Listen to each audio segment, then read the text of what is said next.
Assalamualaikum warahmatullahi wabarakatuh. Dan di sini selamat datang untuk semua teman-teman mahasiswa di mata kuliah proses manufaktur. Dan di sini adalah kita akan masuk membahas week 4 ya terkait machining operation and tools. Tapi di sini karena ini versi asynchronous video, jadi saya akan sampaikan secara singkat, padat dan jelas. Jadi teman-teman tetap perlu untuk meninjau lebih detail ya. Jadi perlu diperkaya ya. Bisa dengan menggunakan AI, kemudian cek di video YouTube dan seterusnya. Itu akan sangat membantu. Atau semua video juga sudah tersedia di Classroom ya. Jadi saya akan sampaikan pada poin-poin intinya. Di week 4 ini kita membahas terkait dengan proses machining. Ya, machining itu ada banyak jenisnya dan apa tools yang digunakan. Itu penting sekali, terutama dalam memakan ya. Memakan itu maksudnya menghilangkan atau membentuk suatu benda dengan material tertentu. Nah, kita akan membahas ada 7 utamanya. Ada proses turning, ada drilling, milling, kemudian machining center and turning center gitu ya, dan proses yang lainnya. Dan nanti kita juga bisa melihat operation untuk geometri yang khusus. Jadi bentuk-bentuk khusus ya, apalagi sekarang kebetulan di lab manufacturing process atau lab mansis juga kita sudah ada beberapa facility yang mumpuni ya untuk mengerjakan manual maupun yang otomatis itu ya. Nanti kita akan dan tentu di masa sekarang ada namanya high speed machining.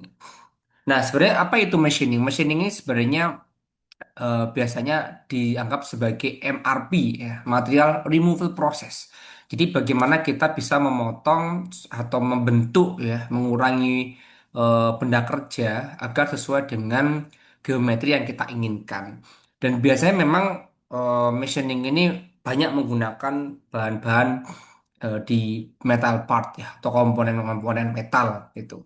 Dan kita pernah mempelajari di minggu sebelumnya terkait dengan casting gitu ya, atau pengocoran. Jadi memang di situ pun kadang perlu proses finishing.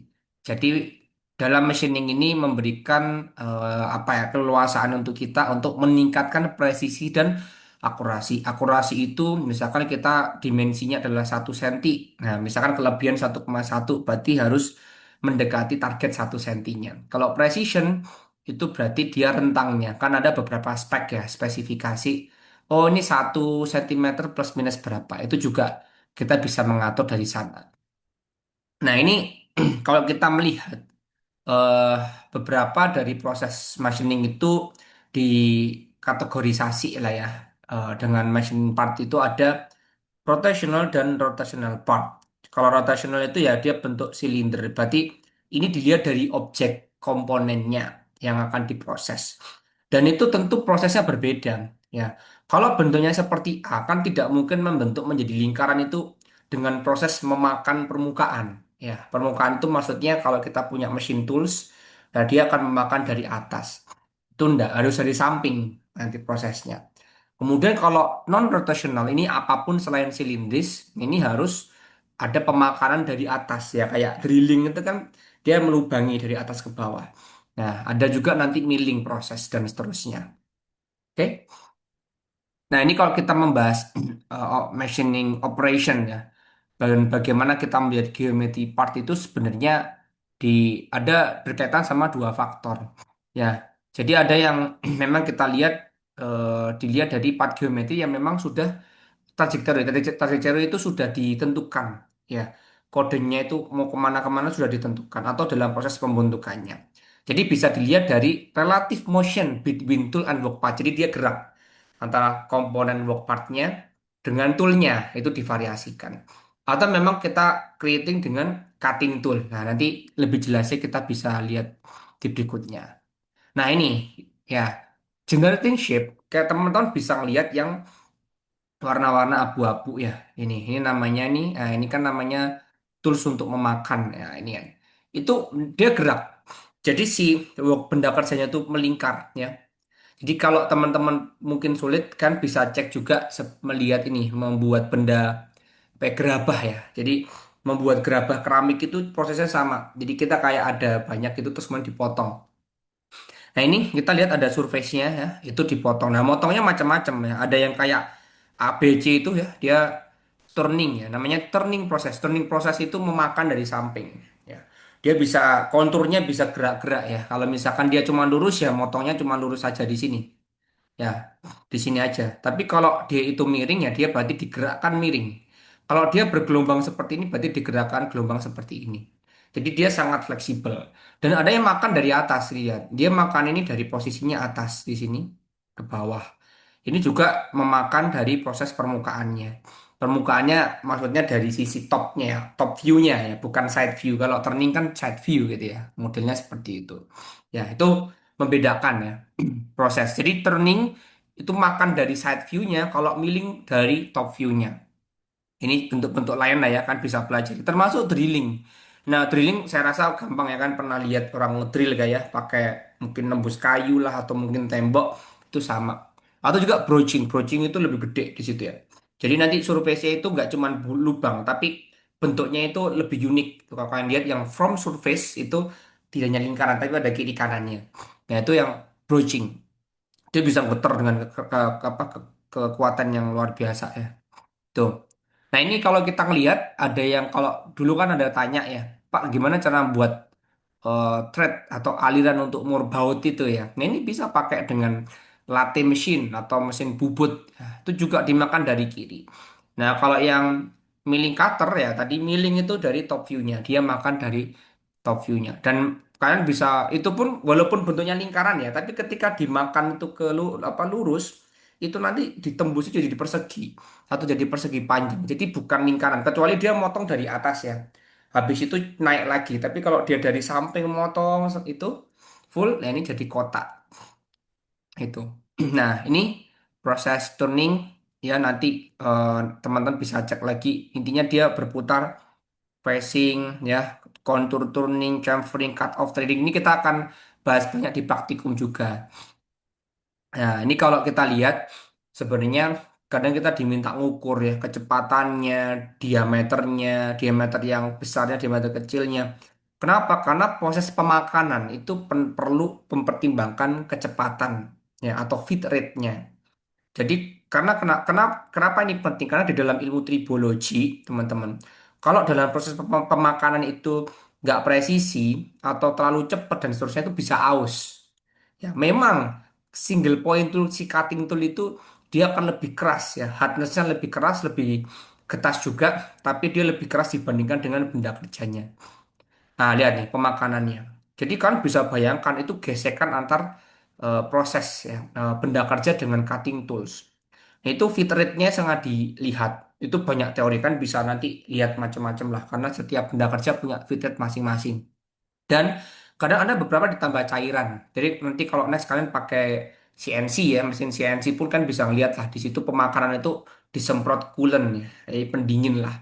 Karena kalau enggak dia bisa timbul percikan api dan seterusnya. Itu ke arah sana.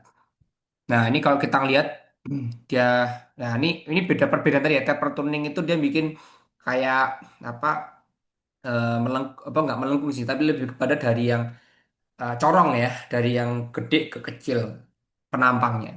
Nah, ini kayak kontur, berarti dia bisa membuat. Itu pun sebenarnya fit rate-nya tinggal naik turun aja gitu. Tinggal maju mundur dia bisa ini. Nah, yang gerak macam-macam. Fit rate-nya ini maksudnya cutting toolsnya itu gerak ya. Yang abu-abu itu gerak, benda kerjanya diem nih, cutting toolnya gerak. Atau juga cutting toolsnya diem, cuman gini-gini aja naik turun aja, benda kerjanya yang bergerak itu juga bisa. Jadi banyak cara ataupun keduanya. Iya.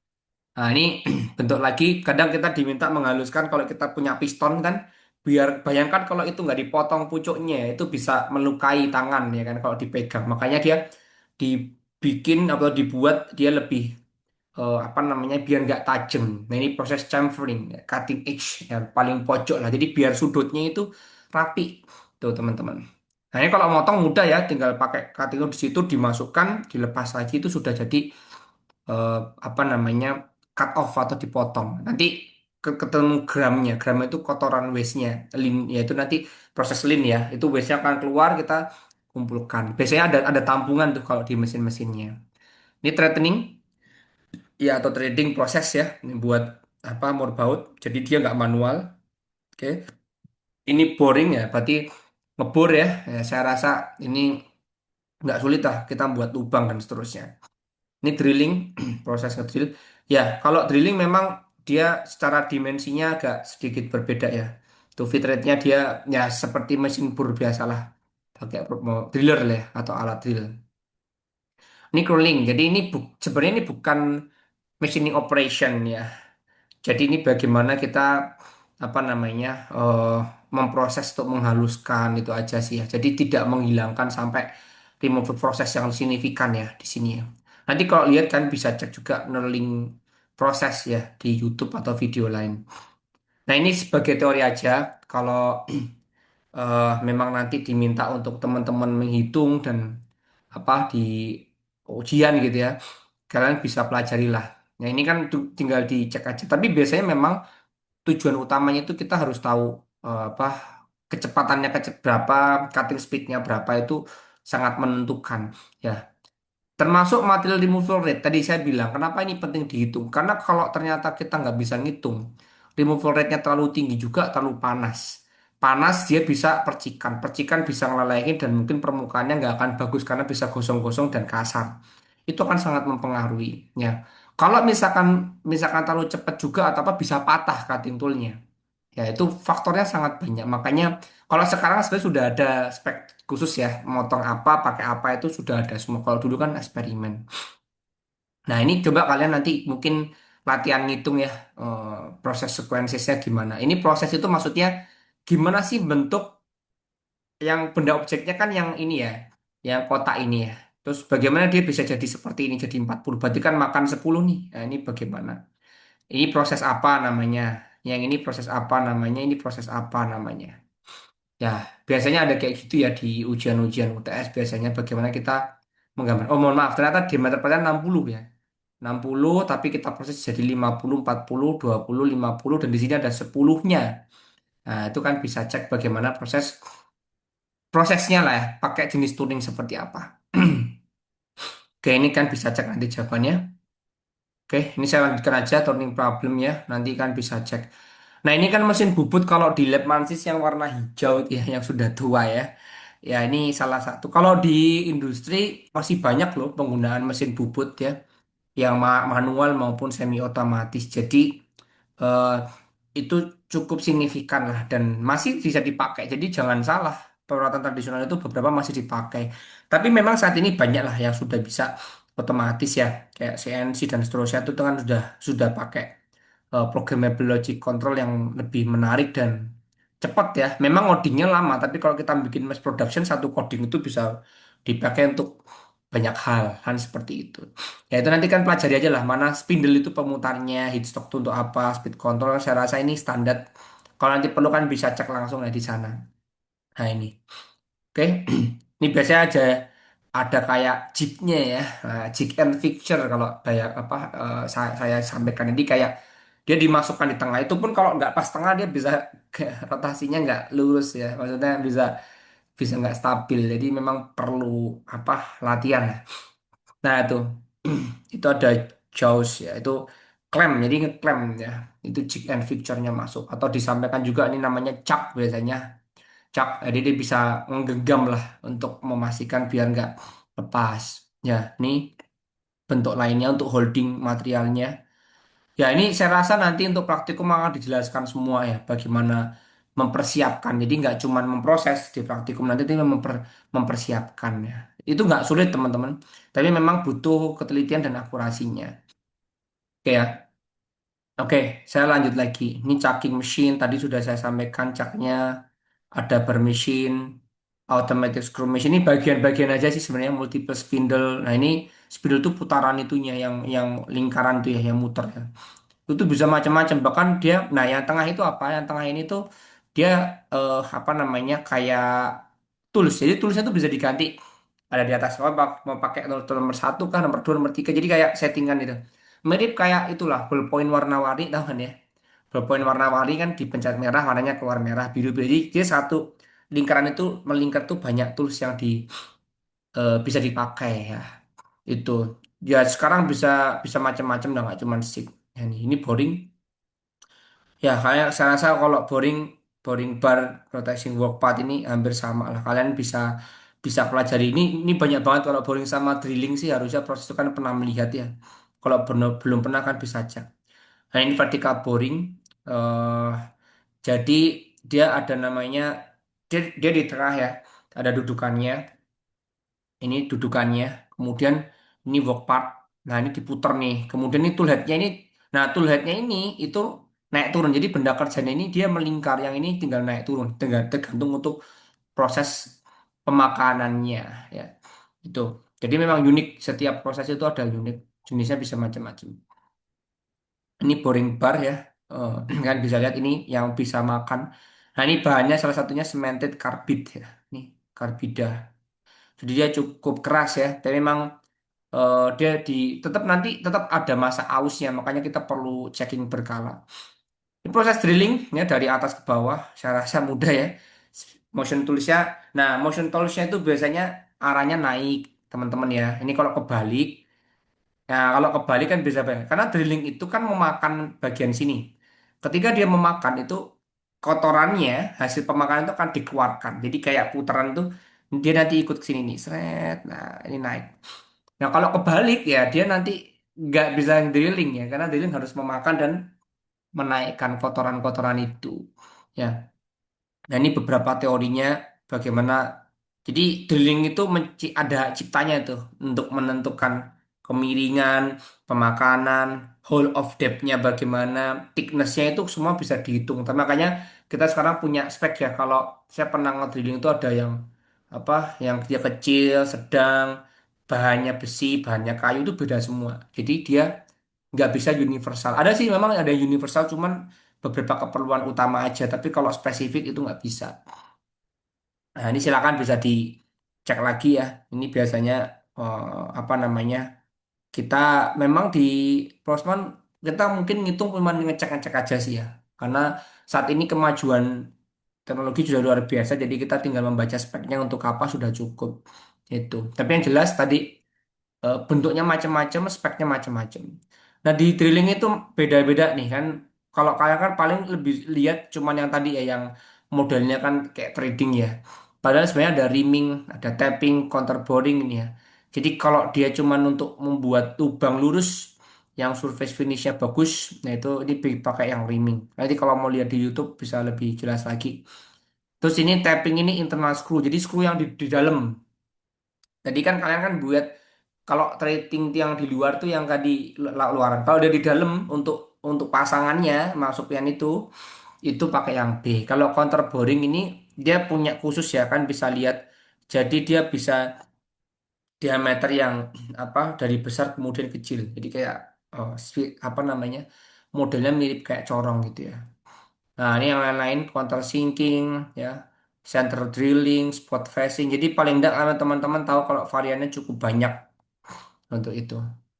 Ada juga drill press ya. Ini drill press itu maksudnya alat utamanya yang lengkap ya. Kan drilling kan nggak cuman pakai mesin itu ya drillnya aja, tapi ada juga yang dia itu apa eh dia ini ya fix gitu ya posisinya, terus kita masukkan dia bisa di adjust headnya, terus kita proses drill itu ya. Kemudian ini ada yang lebih besar ya, sekarang sudah banyak sudah cukup banyak sih untuk varian-varian dari drill pressnya ya teman-teman ya.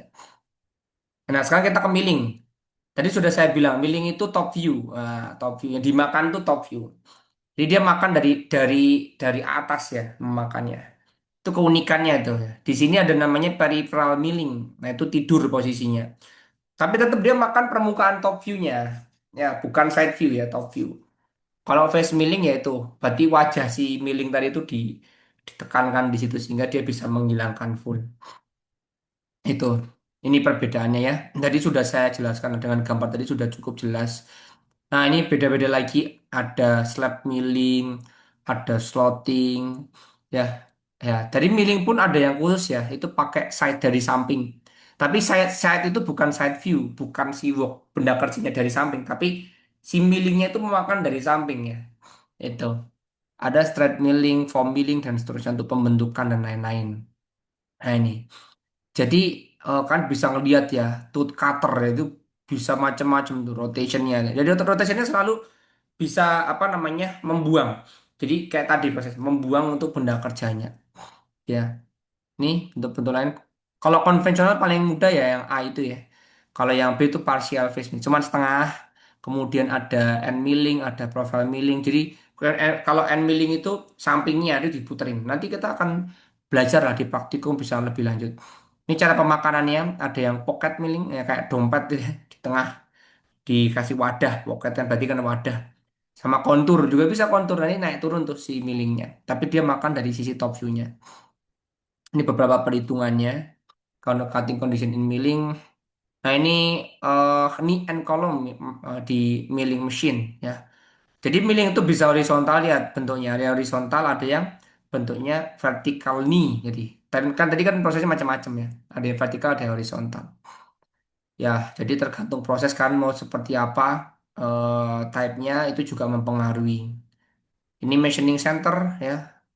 Kita bisa lihat masih banyak sih sekarang kalau kalian ke Ngingas Sidoarjo juga banyak banget ya. Kalau ini mudah lah ya. Ini proses Operation Milton Center ya. Jadi dia bisa nomor satu itu memakan seperti tadi bisa pakai milling cutter terus di drilling terus dipotong. Jadi kadang itu bisa di machining center namanya machining center. Berarti dia bisa machining center itu terkenal bisa cut off, bisa drilling, bisa boring, bisa milling, bisa turning. Tuh. Karena memang Pak bisa nggak kalau misalkan kita memakan top view dengan turning ya sulit ya. Kan karena proses pemakanannya juga berbeda, kecepatannya berbeda, bahannya berbeda, prosesnya berbeda. Nah nih, milling operation yang lainnya untuk memakan ada shaping untuk bentuk, nanti ya itu seperti ini. Nah, bahkan kan dia bisa bikin form bentuk-bentuk seperti ini. Bahkan melubangi pun tuh juga bisa kombinasi. Jadi memang nanti rata-rata kita melakukan kombinasi. Ya, ini bentuk shape-nya. Oke, ini bentuk-bentuk yang tadi aja. Nah, bahkan sampai aku dulu kan ini ya, buat gini-gini kan kompleks ya. Komponen sepeda motor, komponen mobil, itu bisa semua dikombinasikan. Termasuk toleransinya mau seperti apa. Nah, kalau dia memakan tengah itu kan berarti harus dibolong dari tengah dan dimakan ya. Kayak pakai pocket milling tadi itu. Seperti itu. Dan kan bisa nentuin tuh, mau berlubang atau nggak berlubang. Kalau berlubang berarti deep of cut, apa cutnya itu turun banget melebihi ketebalan. Tapi kalau dia ada sisa ya berarti dia dalam tapi nggak sampai menghilangkan atau kurang dari ketebalannya. Ya, ini cara uh, ya. Sawing itu kan menggergaji ya teman-temannya. Nah tadi saya bilang ini high speed machining ya prosesnya. Jadi kalau saat ini pun sudah berkembang banyak, tapi ini yang paling banyak dipakai kayak aluminium. Oh, aluminium itu harus speednya 300 apa m per menit ya. Kalau high cutting speednya 3000. Jadi dia sudah ada standar batas bawah, batas atas. Terus toolsnya apa? Nah itu. Jadi kalau pakai end mills itu tadi yang pojok-pojok tadi itu kecepatannya harus berapa? Kalau drilling harus seperti apa? Terus kalau dia fast milling berarti dari atas itu seperti apa? Jadi ini sudah dihasilkan dari R&D proses atau proses research dan development. Itu kan bisa bayangkan. Dan kan bisa lihat ya kalau kayak sekelas titanium itu dia dia cukup pelan ya dibandingkan dengan yang lain. Jadi itu apa mengartikan juga ya dia steel tuh baja. Semakin dia mudah dipotong tuh semakin cepat motongnya. Tapi kalau dia semakin sulit itu kadang dia semakin lambat. Ya, cenderung cenderung lebih lambat.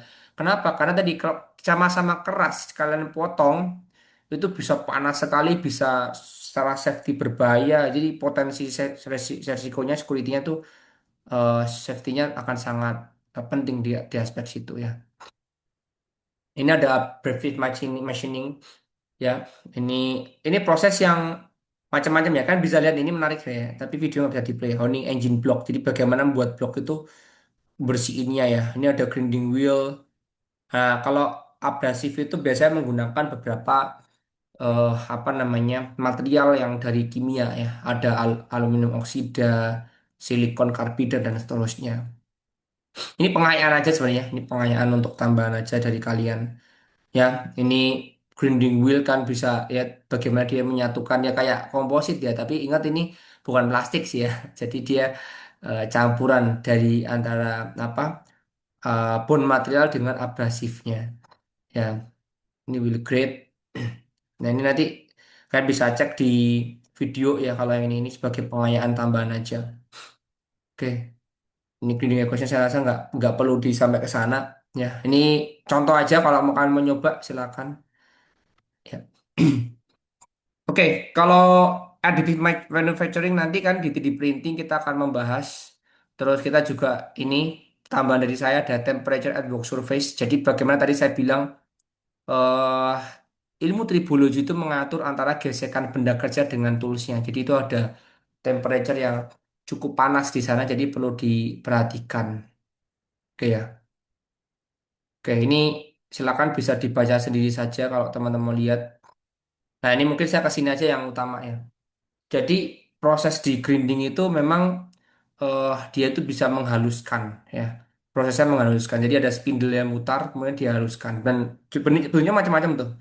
Jadi ini kalau tadi milling kan material removal proses, kalau grinding itu menghaluskan. Jadi bedanya di sana aja teman-teman ya. Ini cylindrical ya. Tapi sekarang memang sudah ada yang bisa digunakan untuk motong. Tapi bedanya lihat, kalau kayak cutting, apa namanya milling, turning itu kan dia lancip ya, kayak cutter ya. Terus mungkin kalau dia kanan pun itu kiri kanannya juga lah tajam. Kalau grinding itu lihat dia kayak menggesek aja tuh. Jadi dia seperti amplas ya, kayak ngamplas tapi menghabiskannya bertahap. Nah, ini bentuknya menarik banget nih.